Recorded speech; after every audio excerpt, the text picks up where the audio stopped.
Hi, everybody. I know that this is probably feeling like a lot coming your way, but truly the work that Dr. Hadjistavropoulos has done on PSPNET is incredible. And we've just seen so much wonderful, so she's seen so many great results. And so what that kind of led to was this idea that, there's this great resource and great place to go for PSP, but PSP are also quite deeply embedded in their family units. And when we say families, I just want to make sure we understand that when we use the word family, we're actually using it quite broadly. So we are talking about biological families, but also adopted families. We're talking about, I grew up in a military family, and so I had a lot of chosen family in my life that would fit sort of the bill of who we started imagining PSPNet families might be for. And I think that when we think about the constellations that surround people, we are affecting and affected by each other. And so PSPNet was in existence, and then came this opportunity to create something that was separate but complementary to PSPNet, which we ended up calling PSPNet families, because public safety personnel are deeply embedded in their work, but also in their family units. And so we were trying to move away from speaking about the PSP and their families and thinking about PSP families writ large. So before getting into, creating something that was going to be useful and supportive, we had a lot of decisions to make in order to make sure that what we were offering was supportive, responsive, all of the good things. And so we're going to start just with a little bit of background as to who we are, so you know where this comes from. So you'll see Dr. Heather Hadjistavropoulos was one of the co-principal investigators or creators alongside myself, and Dr. Heidi Cram from Queen's University. She's also the scientific director of Garnet Families, which I'll talk a little bit at the end.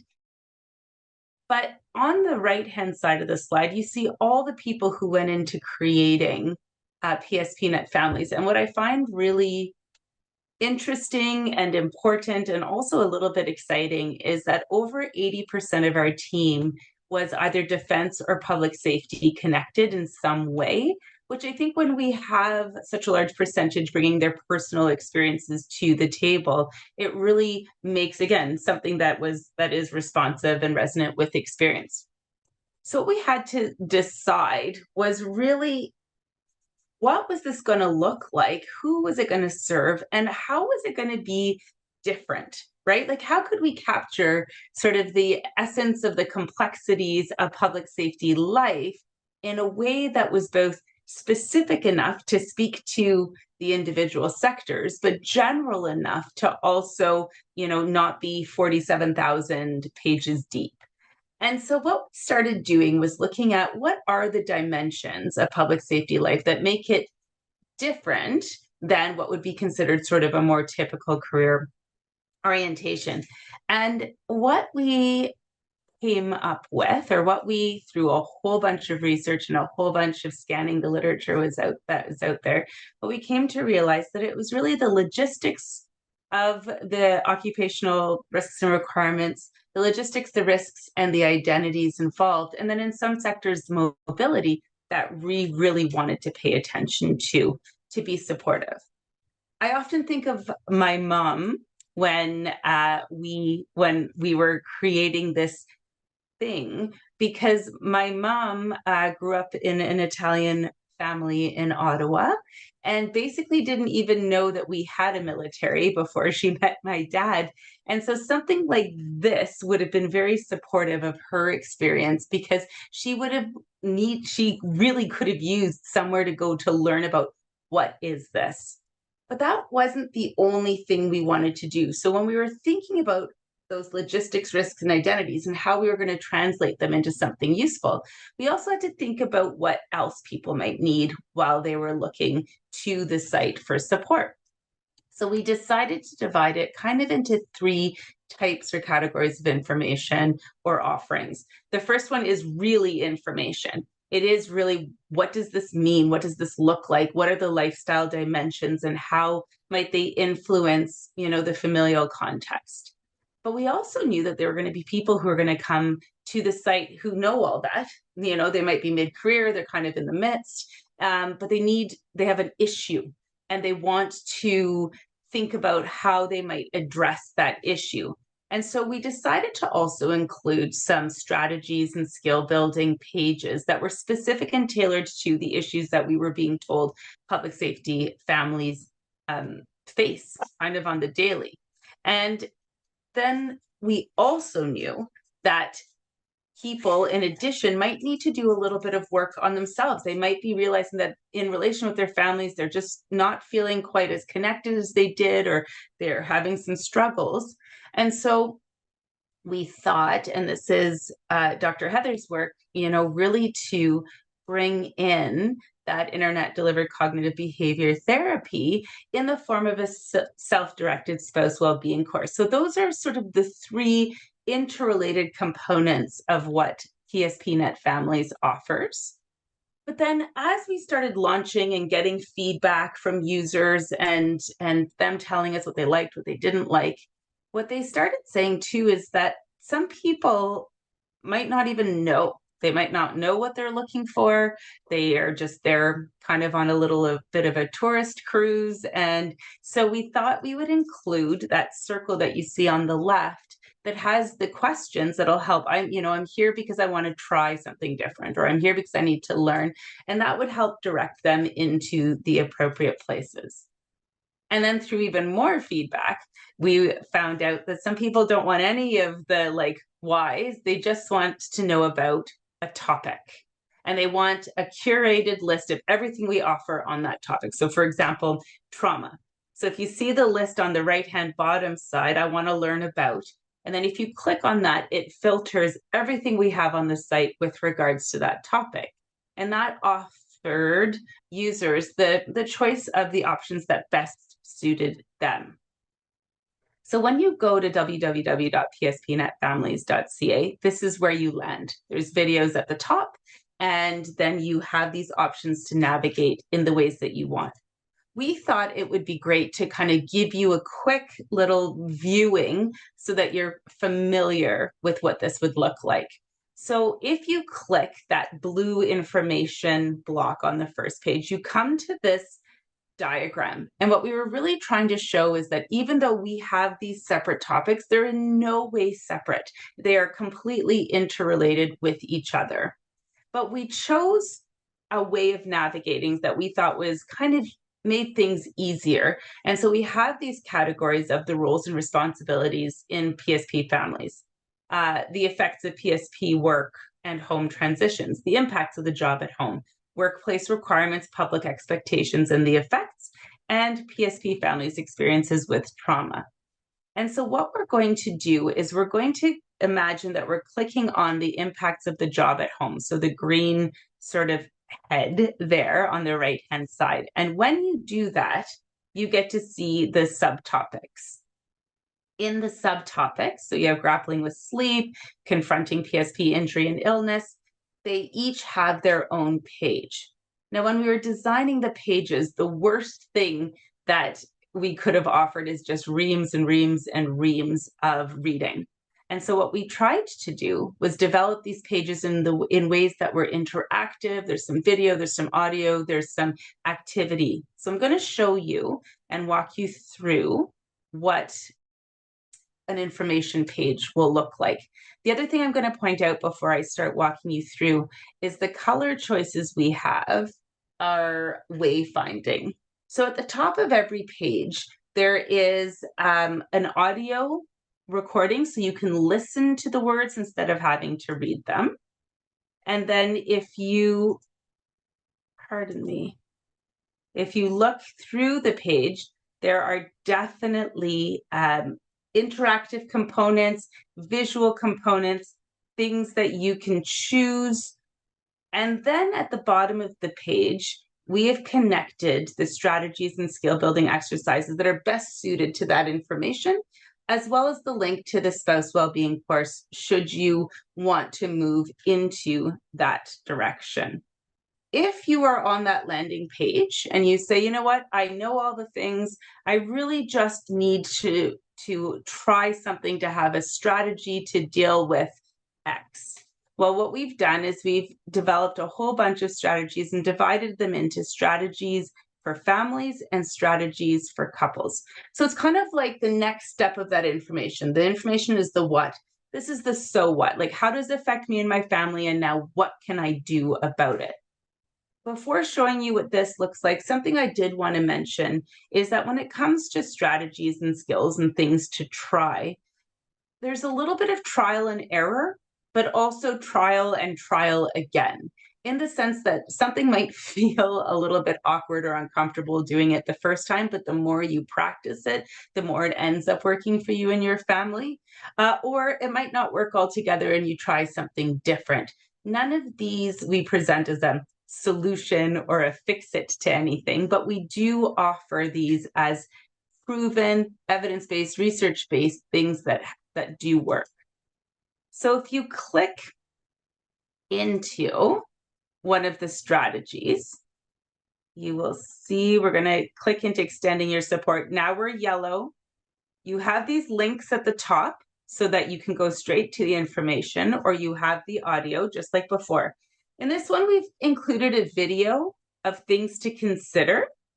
And then you have now the activity. So in this Mapping Your Family Support System, you can actually download a PDF, you can fill it in online, you can fill it in and then download it and print it. Then there's reflection questions and then other examples. So you have a bit of an exemplar of what others have done to be able to fill in and do your own.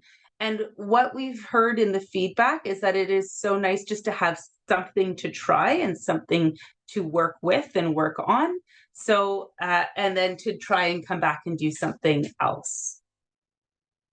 Then on the third level, we do have that spouse and significant other well-being course, that internet-delivered cognitive behavioral therapy course that Heather has adapted from the PSP well-being course. So 235 people have started this course since our launch in 2022.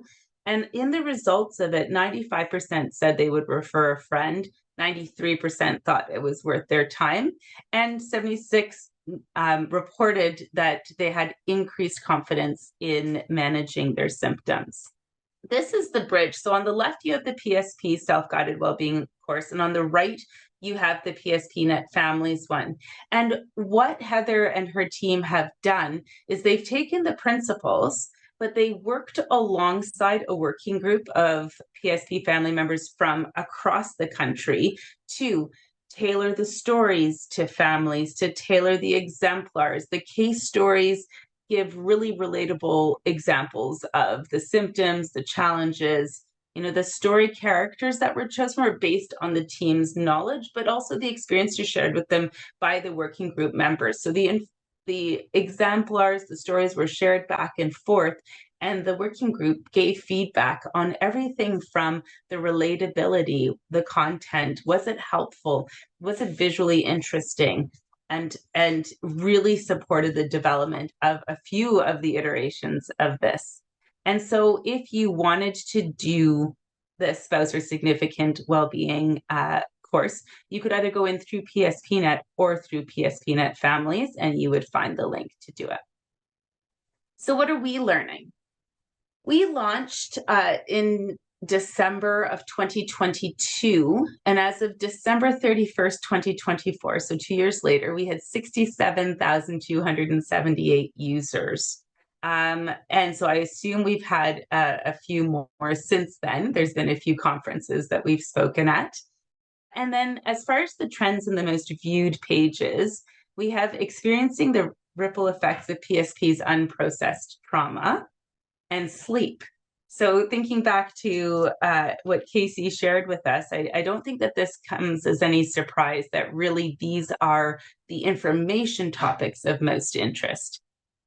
I put this in as a little tongue in cheek because I think it's very telling, but also very awesome, if I'm being honest.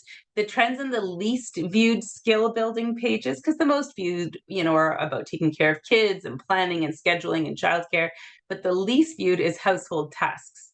Because what is the last thing you want to do when you're tired and you're struggling is chores. Unless, well, it's the last thing I want to do. So I find that very, very relatable in my life making. The other wonderful things that people have been telling us about the site is that it does resonate with their experience. The content is resonant, it is reflective, they can see themselves in the content. Something that I really loved was we got a lot of feedback around connection. So back to Casey's story of when he shared what was happening with him about nightmares, and his buddy said, "You too?" We had a lot of, "Oh, it's not just me that's going through this, or it's not just my family that's going through this, or even it's not just me who feels this way." And people were saying they felt a lot of connection with the broader PSP community just from knowing that the site was showing them that they weren't alone in what they were experiencing. But also that where they typically feel like outsiders or out of sync with sort of more typical familial life, they had this understanding there was a group of people who were going through exactly what they did. And the other thing they drew our attention to was this complex, the idea that their identities are complex, they're layered, right? There's organizational expectations, personal expectations, all kinds of roles and duties. In our page embedded feedback, another really, I think, wonderful thing that people surfaced for us was they really foregrounded that they loved they now had the vocabulary to talk about some of these things, to talk about their experience. They had the words that they needed that they didn't have before to be able to explain to outsiders what shift work is and why they had to change plans yet again, those kinds of things. As well, in the spouse and well-being course, a lot of the feedback, they love the content, they really like the stories, the vignettes, the structure and the layout, as well as the accessibility and the convenience. So what's next? So you see this acronym here, PSPYK. So in every presentation that Heather, Heidi, and I have given about PSPNET families, people come up to us at the end and they say, thank you, and it's very important, we really appreciate it, but what about the kids? And it has been a question that has niggled the three of us actually since we started doing PSPNET families, because PSPNET families is really geared towards the adults in a familial constellation. And so we decided to take it up and figure out what about the kids. And so I have just received funding to do this work, and we are going to create PSP Youth and Kids in a similar fashion, but we are going to create it with PSP kids and youth and with their responsible adults and caregivers to create something that's really, really meaningful. But then we're also going to have a training arm, because I think there are a lot of child serving sectors, people in child serving sectors who don't know really how to come alongside a PSP child and youth in a supportive way, attending to their unique experiences. I had a youth tell me that they were speaking with a counselor, and the counselor said, a really great mental health thing, a really good reset is going for a walk. And the youth said to me, "I don't want to go for a walk because my mom came home the other night and said there was a drug bust on the corner of our street. And a walk is actually causing me to be heightened, or the idea of a walk is causing me to be heightened." And so we want to also take everything that we learn in PSPYK from the kids, youth, and caregivers, and then also support training, whether it be teachers or kids help phone workers or counselors, to really understand the unique characteristics of what it means to be a child or a youth in a public safety family. And so that's what's coming up next for me. And so if you want to visit PSPNet Families, that's the website there. And then please stay tuned as we move through research ethics approval and get into PSPYK. And that's my email there if you want to get a hold of me or if you're interested in learning more. But I also am going to very quickly share in my last, oh my goodness, I promised I'd be done. Sorry, 2 minutes is about Garnet families, because this is a really great opportunity for you. So Garnet families, if you think about it as an umbrella, okay, Garnet families is a network now that kind of houses a lot of the work that is being done for military, veteran, first responder, and public safety personnel families. And Heidi Cram from Queens is the scientific director, but Heather and I are also partners in Garnet Families.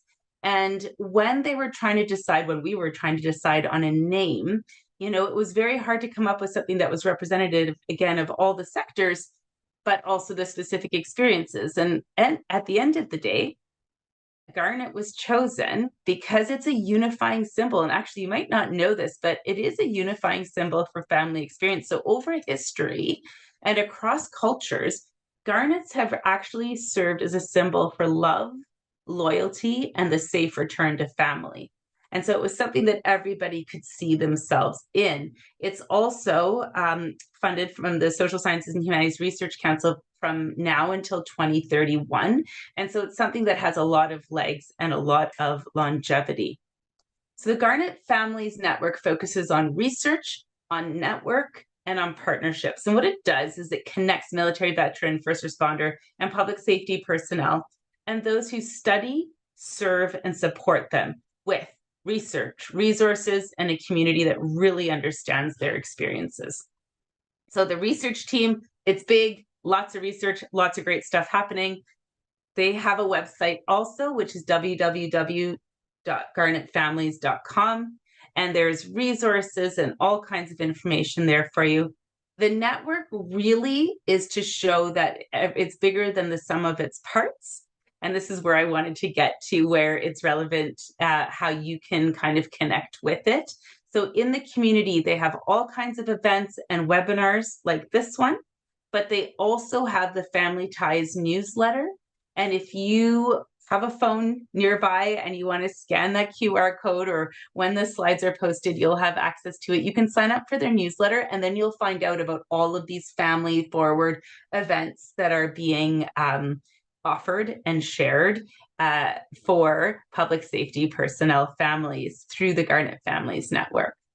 And if you ever hear the name Lisa Delaney, she is the network lead for that network. And this QR code has the link tree for all of the Garnet family links. And so really the point being that whether it's PSPNET families, or Garnet families, I think there's this recognition of the importance of, and sort of the bidirectional importance of, familial well-being in the midst of public safety life. And so there are things that are developed and are being developed that are supportive. So thank you very much for having us here tonight.